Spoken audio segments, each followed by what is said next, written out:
Criminal psychology and criminal profiles need to be completed by a forensic psychologist or somebody who has similar credentials. This can be debated by many individuals, like investigators and fellow psychologists. However, to complete the correct profile to make it more credible, they need to be completed by somebody who has the right credentials, therefore making it more valid. And this is why. Step 1 to creating a profile is gather all of the information related to the case.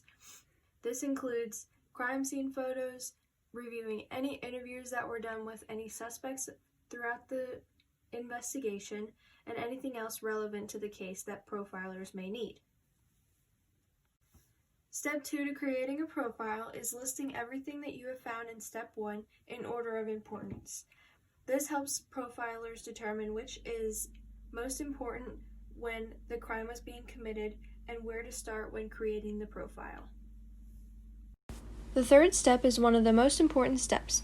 This is determining whether the crime that was committed is organized, disorganized, or both.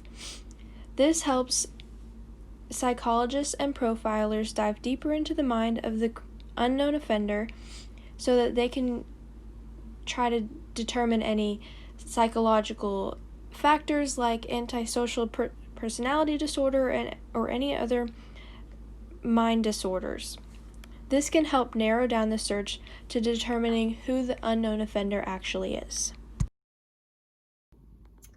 After gathering all of the information, listing it in order of importance, and determining whether the crime was organized, disorganized, or both, profilers will actually create the profile.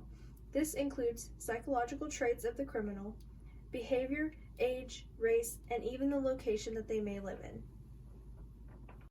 The last two steps are locate the unknown offender and determine the validity of the profile.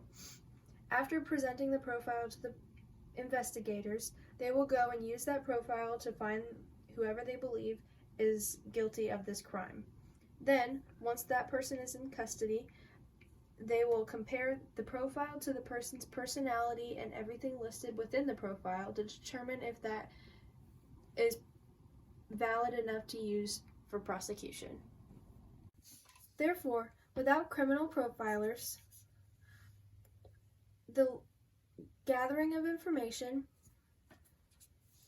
listing them in order of importance depending on psychological factors, and determining whether the crime was organized, disorganized, or both from a psychologist's point of view, profiles would not be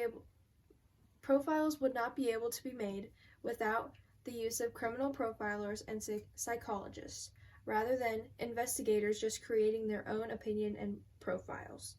Therefore, the validity of a profile is indeed valid.